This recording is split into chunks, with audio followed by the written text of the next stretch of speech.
Olá, amigos e amigas do saber. Aqui é o Glauber Ataíde e este é o podcast Filosofia Vermelha. Neste episódio de hoje, nós vamos falar sobre o conceito de indústria cultural que nós encontramos na obra de Adorno e Horkheimer, duas das principais figuras da Escola de Frankfurt.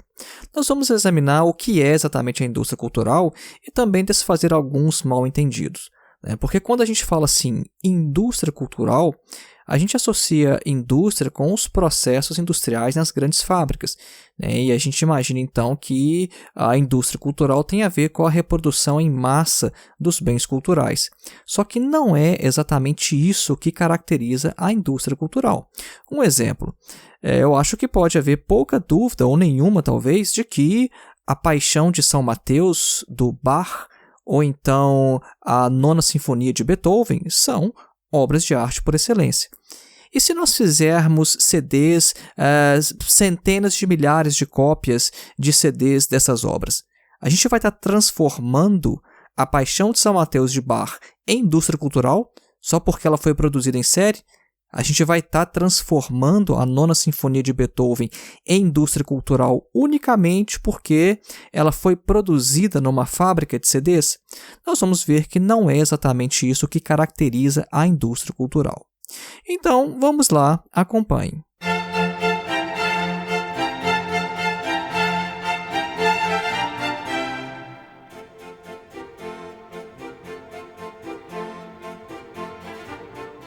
Mas antes da gente iniciar, um breve recado.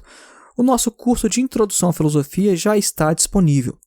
O nosso curso tem mais de 14 horas de duração apenas em vídeo e é um curso que tem por objetivo de colocar em contato direto com os principais textos clássicos da filosofia.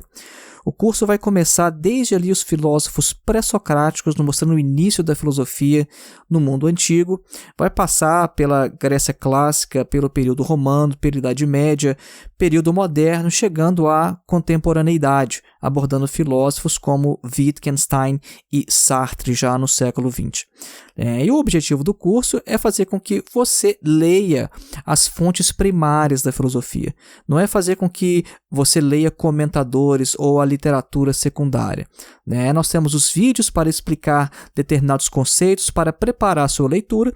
Então, na leitura, você vai ter contato direto com Platão, com Aristóteles, com Tomás de Aquino, com Descartes, com Marx, com Hegel e etc. Então, você pode acessar o curso através do link que está na descrição deste podcast, ou então o link que está no site www.filosofiapsicanalise.org. Entrando nesse site, que é o meu site, lá você vai ver um link com o curso de Introdução à Filosofia. Clicando lá, você vai ter acesso ao nosso curso na Udemy. O conceito de indústria cultural serviu para designar, inicialmente, o complexo industrial e comercial de produção e distribuição de bens culturais na Europa e nos Estados Unidos desde as primeiras décadas do século XX. A indústria cultural não é propriamente, então, os dispositivos eletrônicos, como, por exemplo, rádio e televisão. O conceito ele pressupõe a apropriação dos meios técnicos pelo capitalismo monopolista. Então, o objetivo inicial da indústria cultural era, além de lucrar com uma ótima oportunidade de negócios, também estabelecer padrões de comportamento em massa, já que a organização dos trabalhadores, que era muito mais forte naquela época do que é hoje, representava um perigo real ao capitalismo. Então, esse sistema ele buscava não apenas influenciar a demanda por determinadas mercadorias, mas também tornar minimamente previsíveis o comportamento social e político das massas. Então, um primeiro ponto muito importante, quando Adorno e Horkheimer identificaram o surgimento da indústria cultural, uma preocupação muito grande era com a manipulação das massas. Um dos objetivos da indústria cultural é justamente esse, é criar comportamentos previsíveis nas grandes massas. E isso ainda mais numa época em que o movimento dos trabalhadores era tão forte e havia, de fato, uma União Soviética, havia revoluções socialistas né, ameaçando eclodir em diversos pontos da Europa. O principal texto em que a indústria cultural é discutida por Adorno e Horkheimer é um artigo que se encontra na famosa obra Dialética do Esclarecimento. E esse artigo é intitulado Indústria Cultural, Esclarecimento como Mistificação das Massas. Interessante notar que a palavra alemã traduzida como mistificação aqui nesse título é Betrug, que na linguagem corrente, né, no alemão corrente, é compreendida como enganação, como fraude. Então, a gente tem uma tradução um pouco mais rebuscada em português, né, como mistificação das massas, mas aqui na Alemanha a gente entende Betrug mesmo no dia a dia como enganação, como fraude. E é exatamente isso que o Adorno e o Horkheimer estão usando no título deste artigo. No início deste artigo, então, os autores eles estão observando o seguinte: aqueles que achavam que o fim da religião, objetivo e dos últimos resíduos pré-capitalistas resultariam em caos, eles são desmentidos todos os dias. Porque, vejam bem a situação, sempre houve um medo por parte dos conservadores de que, se a religião acabar, o mundo vai cair na total desgraça. Se a religião acabar, não tem mais nada que vai dar unidade à sociedade, os valores morais vão desaparecer, cada um vai fazer o que quiser. E o Adorno e o Horkheimer eles fazem essa observação: olha, aqueles que achavam, que a nossa unidade cultural acabaria por causa do fim da religião, ou pelo menos do enfraquecimento da religião, todos os dias eles são desmentidos. E eles falam que hoje tudo é muito parecido, e os filmes, o rádio e as revistas, elas formam um sistema. Elas formam um sistema e elas ajudam a dar, de certa forma, uma unidade cultural. Os meios de difusão, eles nem mais tentam se vender como arte. Eles mesmos se reconhecem como meros business, como negócios. Então, essa é uma observação que eles fazem também bem interessante. Hoje, sem sombra de dúvida, várias décadas após a publicação desse texto, a gente não tem nenhuma rádio que pelo menos tente se disfarçar enquanto arte. Mas na época, era uma preocupação ainda maior. Na época, ainda poderia haver uma preocupação: olha, esses caras estão tentando fazer arte, eles estão tentando fazer alguma coisa mais elevada. Na época havia essa preocupação e é por isso que eles registram isso aqui. Mas já ali então, já dava para perceber que esses meios de comunicação, eles já estavam sim se reconhecendo como meros negócios, como business. Enquanto negócio, enquanto business, eles têm ali os seus capitalistas, os seus verdadeiros donos. E eles fazem a seguinte observação: o monopólio da cultura, ele, no entanto, ele é fraco diante dos verdadeiros chefes do capitalismo, que são os monopólios da indústria, do aço, do petróleo, da eletricidade e da química, por exemplo. Então, cultura virou o quê? Cultura virou um ramo de negócio. Assim como você tem negócios ali na área do petróleo, do aço, da eletricidade, você tem também ali um outro ramo, que é o ramo da cultura. Só que a cultura, quando comparada com os outros monopólios, ela tem ali um lugar de subserviência, Ela, de fato, obedece a quem realmente detém o poder econômico. Outra observação muito interessante que os autores trazem logo no início desse texto é que a indústria cultural, assim como a indústria automobilística, apresenta apenas uma aparência de concorrência. Assim como a diferença entre um modelo e outro de carro é mínima e irrelevante, as produções da Warner Bros. E da Metro-Goldwyn-Mayer também são praticamente a mesma coisa. O pessoal que às vezes gosta de carros, eles às vezes conseguem encontrar algumas diferenças tão sutis entre um modelo e outro que de fato deixa estupefato aqueles que não se interessam tanto por automóveis.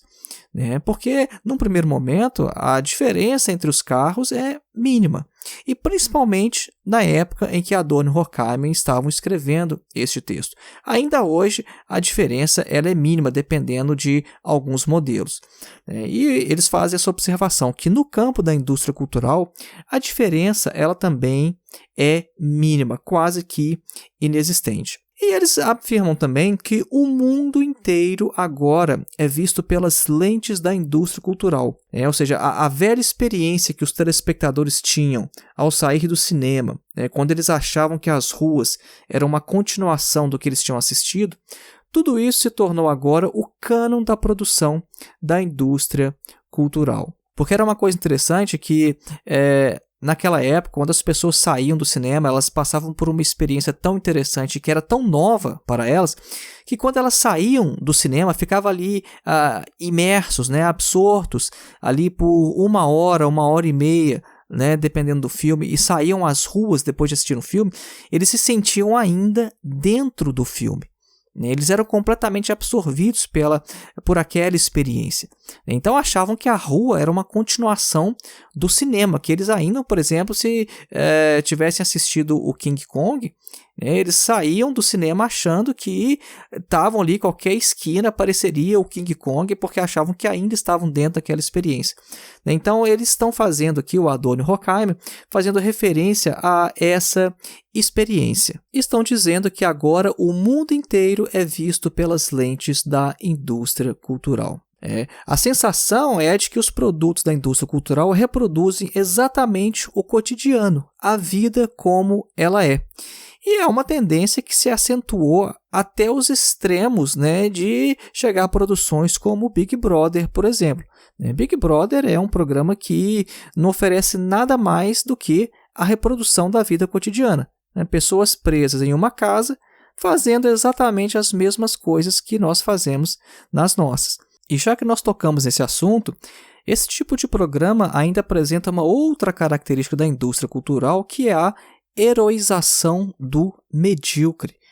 Basta ter uma boa participação no programa e uma boa aparência também para se tornar uma subcelebridade por algum tempo, emprestando sua imagem para a publicidade capitalista. E o Adorno e o Horkheimer afirmam que a afirmação de Sócrates de que o belo é útil, ironicamente, se cumpriu. Então, o que nós falamos até agora foram as considerações iniciais que Adorno e Horkheimer fazem em seu texto sobre a indústria cultural.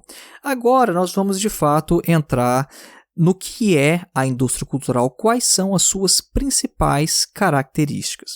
Algumas das principais características da indústria cultural, não são todas, mas são algumas que nós selecionamos para falar aqui neste episódio, são a expropriação do esquematismo, a classificação de cada indivíduo em um estilo e o fetichismo dos bens culturais.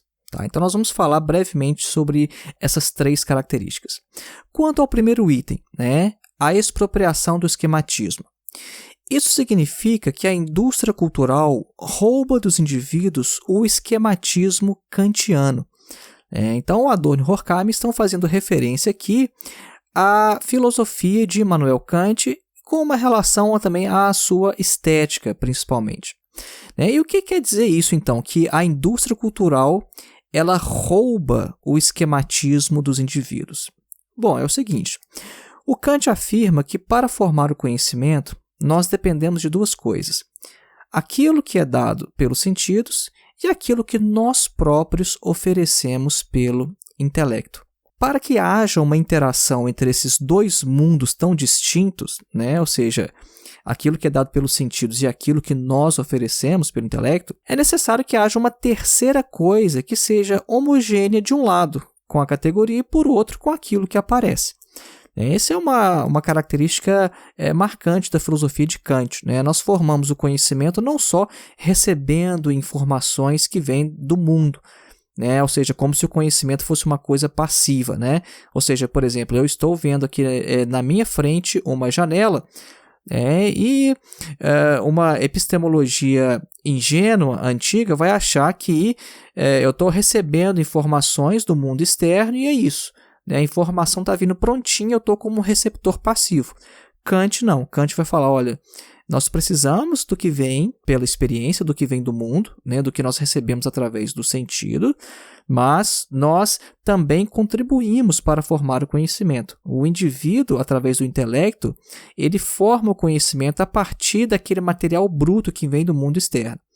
Então é basicamente essa a referência que o Adorno e o Horkheimer estão fazendo. Só que como essas coisas elas são heterogêneas, né, o Kant fala, olha, tem que ter alguma coisa aí no meio para fazer o meio de campo, né, entre o que vem do intelecto e o que vem dos sentidos.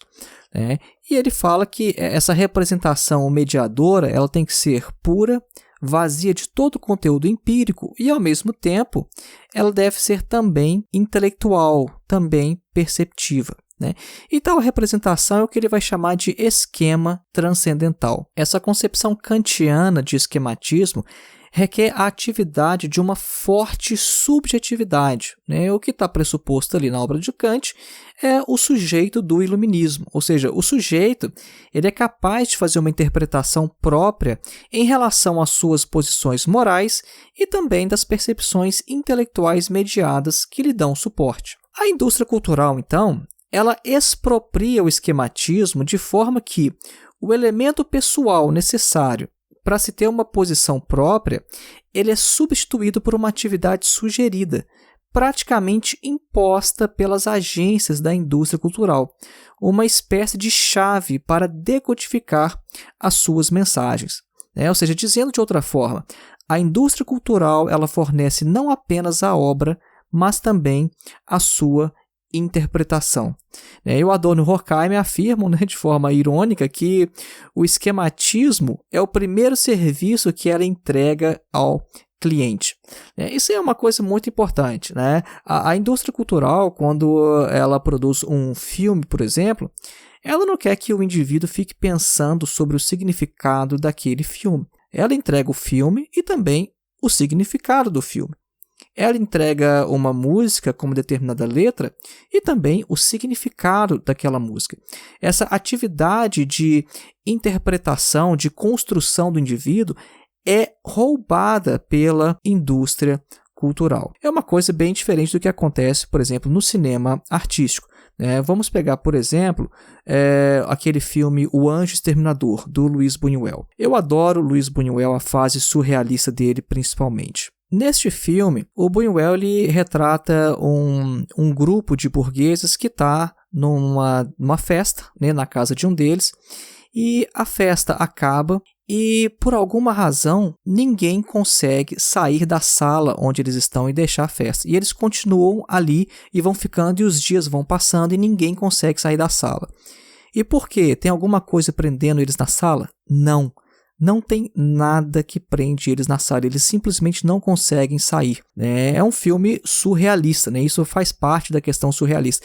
E isso nunca é explicado no filme e também nunca foi explicado depois. As pessoas perguntavam várias vezes, perguntaram ao Buñuel por que aquele grupo de burgueses não consegue sair da sala depois da festa? Por que eles passam o filme inteiro presos ali? Não tem explicação para a coisa. Então, é uma experiência estética completamente diferente do que quando a gente assiste um filme da indústria cultural, onde a interpretação está ali, como se dizem, mastigadinha, ele só para a gente engolir. Então, isso é característico da indústria cultural. Da obra, dá também a interpretação. É o que é bem diferente do que acontece no cinema artístico. Quanto ao segundo item, ou seja, o consumo de um estilo, nós falamos que o segundo item seria a classificação de cada indivíduo em estilo. Isso significa que a indústria cultural tem um nicho específico para cada um, para que ninguém fique de fora. Então, o Adorno e o Horkheimer vão afirmar que a diferença entre filmes de tipo A e B não vai diferenciar tanto as obras em si, mas sim os seus consumidores. Então, se você gosta, por exemplo, de comédia romântica, então há filmes, há livros para você. Da mesma forma, se você gosta de ação, de aventura, de drama ou de terror, sempre há algo para cada um. Há um nicho, inclusive, para quem é cult. Às vezes o pessoal acha que, não, eu vou assistir filmes cult, porque aí eu estou saindo da indústria cultural. Não, o cult ele também é um nicho da indústria cultural. Um exemplo, o indivíduo ele chega numa loja, aí ele vê um filme chamado O Anjo Exterminador, de um diretor desconhecido chamado Luiz Buñuel. A gente acabou de mencionar, dar um exemplo com esse filme.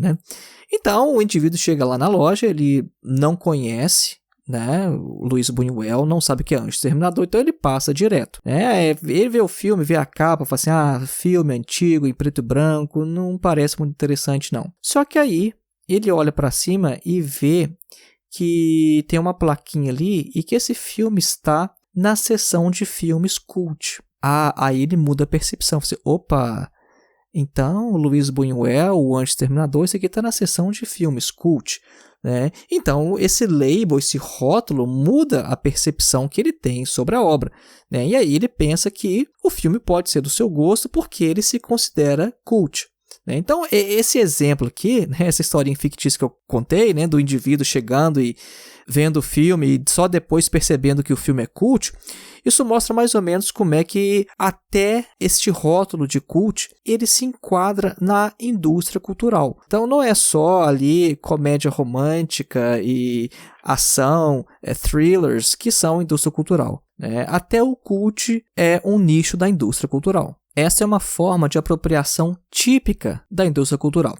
E o terceiro item, que diz respeito ao fetichismo dos bens culturais, isso significa que é mais importante ao indivíduo comprar a mercadoria ou então ser visto indo ao teatro ou ao cinema, para parecer bem informado, do que propriamente passar por uma experiência estética. É por isso que várias pessoas hoje preferem comprar discos ou filmes do que os assistir gratuitamente em alguma plataforma, né? Tem gente que acha que está se apropriando da obra se comprá-la, né? E essa ideia de simplesmente desfrutar de uma obra dessa de graça, sem pagar nada, às vezes faz com que a obra pareça menos interessante.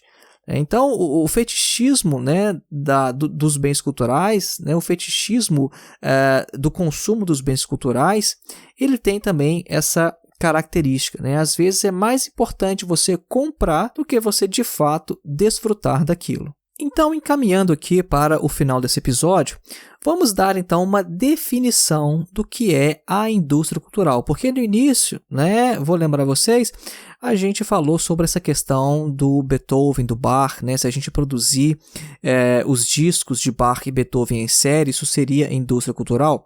Então agora nós vamos dar uma definição para a gente ver exatamente então o que é e o que não é indústria cultural. A indústria cultural, ela deve ser vista como uma lógica de produção e apropriação de bens culturais. Então, a produção em série das obras completas de Beethoven, por exemplo, ela não torna sua obra indústria cultural apenas pelo fato de ter sido reproduzida em série, né? Da mesma forma, é possível também que criadores independentes eles possam produzir indústria cultural mesmo que sua obra não seja reproduzida aos milhares, através das técnicas industriais de reprodução de objetos. Então vejam só como a coisa pode ser enganadora. Beethoven pode ser reproduzido a centenas de milhares, aos milhões, mas não é isso que vai tornar a obra do Beethoven indústria cultural. Agora, por outro lado, pode ter ali um pequeno produtor independente que vai fazer um filme. Esse filme não vai ser distribuído aos milhares, só que essa obra ela pode ser sim uma obra da indústria cultural.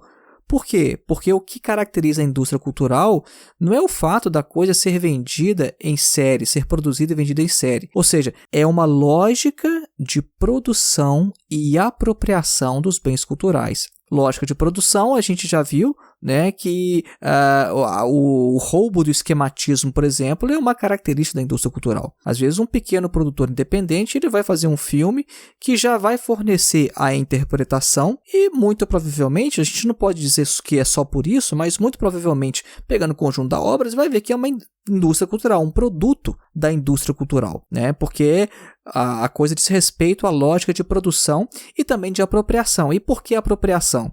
Apropriação porque quando o indivíduo, por exemplo, ele ouve Beethoven para relaxar, esta é uma forma de apropriação que transforma o Beethoven em indústria cultural, embora a obra em si não o seja. É essa ideia do indivíduo ali de que, eu vou ouvir música clássica para relaxar. Aí ele vai fazer qualquer atividade assim em sua casa, vai fazer qualquer coisa, vai limpar a casa, vai cozinhar e coloca a música clássica de fundo. música clássica, a música erudita, ela não é para isso.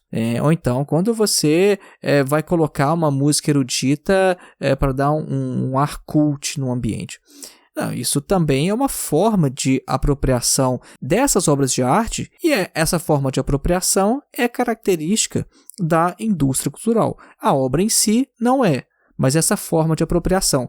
E é por isso, então, que nós demos essa definição de que a indústria cultural é uma lógica de produção e apropriação de bens culturais.